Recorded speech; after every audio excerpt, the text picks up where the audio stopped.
defenses in another, just try to make it even keel all the way through. We'll see if that's what the players do, but that's not for a little bit. As of right now, we're going into this matchup. A lot of fun. Adriel going up against Ryley, our current world #2, who honestly looked like maybe we were going to say goodbye to him early yesterday, but he was able to come back and stay alive. And then on the other side of it, we had a really fun matchup. I mean, these were our first 2 matches of the day, Ryley versus Yoru, and then Ruben versus Adriel. Really, really fun to see Ruben and Adriel match as well. So here we go. Going back to bait. Ryley was the only person that we saw run bait yesterday. He did it in his last match, and his last match in the very first game. And we'll see. I mean, apparently he liked what he had there. Yeah, another thing is about this match. I saw someone say in the chat today that Ryley took Adriel's spot at the World Finals last year. That's the reason why Adriel didn't quite make it to the top 8 for the World Finals. So this is interesting. I think that Adriel has a lot to prove here in this best of 3. Yeah, that's a great little bit of history there to add to the drama of this matchup. I mean, definitely 2 guys that are feeling like they're at the top of the world. Ryley definitely has the edge on Adriel in that sense, and Adriel getting a really nice breakthrough here. Boss Bandit's still there to tank. Ice Spirit comes in late. Mighty Miner is able to clean up that hog. 22-59. Adriel up by 1, but Mighty Miner on the board and a hog hit in as the Evo barrel comes out. Perfect timing, perfect everything there. You can see both of them with the raise of the eyebrows. Adriel proud of his prediction and his play there, and Ryley going, all right, man, okay, cool, let me get some damage somewhere. Yeah, I like this matchup a lot for Adriel. He's got a really quick cycle. He even has the Fire Spirit, which is good versus Goblin Barrel. And he's locked in. He's got a nice prediction on the Fake Barrel as well as a log onto the real Goblin Barrel with that Evo. And now Ryley's in a situation where he's going to have to keep spamming. He's going to have to get even more Goblin Barrels on the board to try and cycle back. But he does get some damage into here. But here comes the hog. Earthquake gonna drop down. Boss Bandit dashing. He goes for a defensive Goblin Barrel. He's struggling. The Boss Bandit connects with the pre-log. And this tower is gone. Ryley's already thinking about what deck he's gonna play next game, realizing this one is over. Didn't love that barrel right in the middle of all of that, Juicy. You know, he was Ryley was able to get back to a second barrel and kind of use that defensively, but honestly, he sent a barrel in the middle. It can really, really punish you. Although in game #1, really worked out for Adriel. Yeah, she's a double-edged sword. If you know what you're doing with it, it's really going to provide an insane amount of value. But if you make even one mistake in how you play it, or an ability here or 2, next thing you know, you've used 8 elixir on 1 card, and your opponent's overrunning you. So those decks you guys are seeing on the screen are not what we saw in game #1. Those are from the previous matchup. Just a heads up in case you are worried and anyone repeats a card. And don't worry, we're on it.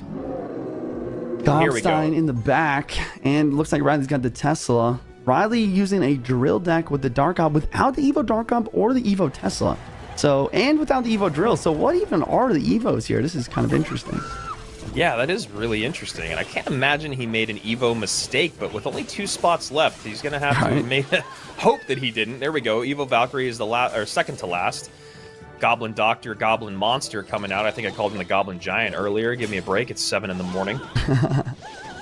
And also, we haven't seen much of the Goblinstein. I'm really happy to see Goblinstein kind of working its way back into the meta, honestly. I know that for a long time, people were sick of it and thought it was a little too powerful. Definitely a really tough card to balance, but I do think it's found itself in a good spot. Goblin Doctor doesn't feel too powerful. Goblin Monster doesn't feel too powerful. Neither does the ability. Yeah, I think that's... I absolutely agree. I think it's in a solid spot, but it's still, in certain situations, able to provide some value. In this situation, I don't see it getting much, though. Ryley with a poison, probably going to be dropping a poison on top of the Gobstein most of the time. And if not, he'll have that Valkyrie on top, help him cycle to his Evo Valkyrie.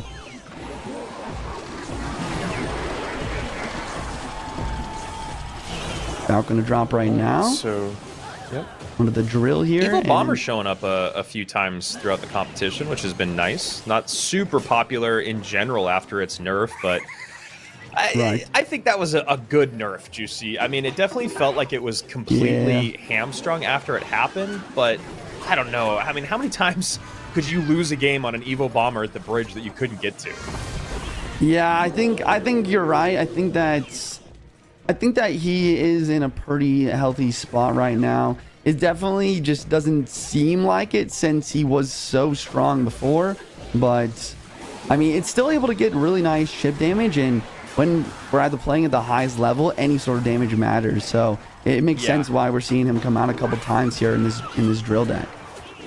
Yeah, and that's a great point that you make. You always see that at the highest level. Any lick of damage is incredibly important, and yeah, that bomb coming through for only 2 elixir is the other thing you got to remember. So, all right, here we go. Another push coming in here from Adriel. Focus on that right-hand tower. 2204 plus the Evo snowball. It's the Valk and the guards. Wow.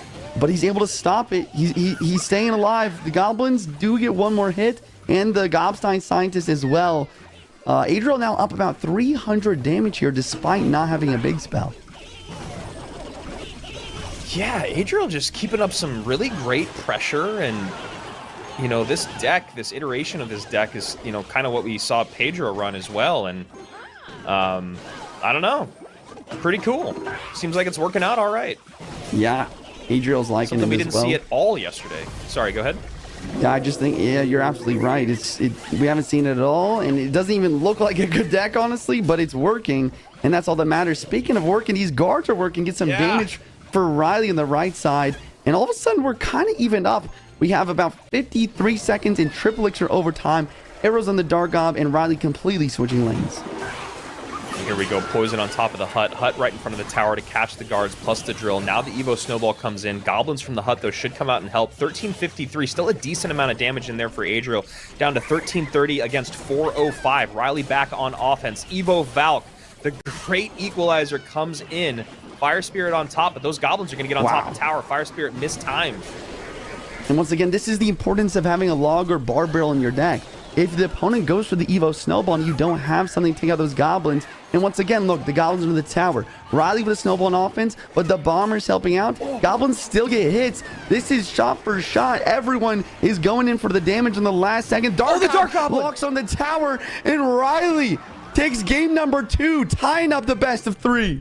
1,000 players get invited to what then gets you to the end of the month in our CRL monthly finals. So I hope that made sense. But the best way to do it, subscribe to the channel, follow on Twitch, follow along on Twitter or X to make sure that you see when these competitions happen. And then, hey, we could be calling your matches here, just like how I've never called a Tourist or a Yoru match before this weekend. Been doing this for a very, very long time. That could be you this year. All right, we're hopping to the game number 3 here. This is an elimination match, so someone's going to be walking home away with $500. I mean, it's not nothing, but I know the ambition these players have. They want that champion prize. And the Ram Rider ignores the Goblin Hunt once again. This pathing, the recent pathing update, I'm glad I'm seeing it not only affect me, but also the best players in the game. Yeah. That's a really good point that you make, because I definitely have found moments where, I mean, and Ryley's not completely out of this game, but he is in a bad spot. But I've definitely found that happen quite a few times. Great King Tower activation there. Still cost him a little bit, where the new pathing has just completely done me dirty. Okay, Monk in the back from Adriel. We have a Skeleton Surround last second from Ryley. Really well played. That's going to be 0 hits with the help of the King activation. And you're right, it did cost a lot for him to make the activation happen, but it's an investment. It's going to help him out for the rest of the game now. But now he has to deal with this expensive push. We have the Monk, Ram Rider, and once again, Ram Rider getting pushed to the side by the Monk, making it so that it completely bypasses the Goblin Hut. And Ryley's just shaking his head. He's taking a lot of damage. He's shaking his head here. He's so tilted, and I can imagine why. I mean, it's 2 back-to-back missed pulls on the exact same push coming across the bridge. A Monk plus a Ram Rider. The Monk, the density of the Monk, body blocking, pushing that Ram Rider maybe a half tile over. And yeah, with that new pathing, that is not going to do it. So Ryley going to have to get a little more used to playing that Goblin Hut, just 1 tile over to the right. And, you know, it's going to pull the Ram Rider, and it's also going to spawn Goblins to help out in that case instead of doing a whole lot of nothing. Monk counter pushing left-hand lane. Adriel does have lightning as his last card in this deck, or he should. So that's also going to make this even more difficult to make this comeback happen. Goblin goes on the left-hand lane again. It is placed one tile up, and the Rain Rider isn't getting pushed by anything this time, so it will pull. Hog Rider does get some hits. Ryley's starting to lock in here and maybe get some damage back. Maybe there's a comeback possible here.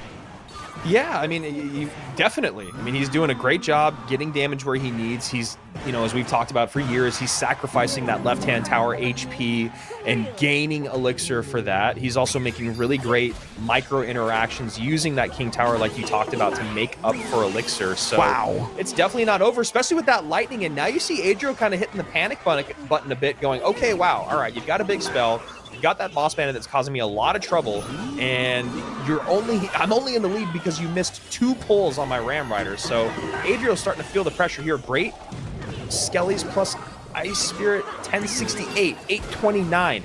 Ryley felt like he was completely out of this. Now the splash from the Firecracker is in. Ryley has just about taken the lead. Not yet. 918, 829. Hog Rider in.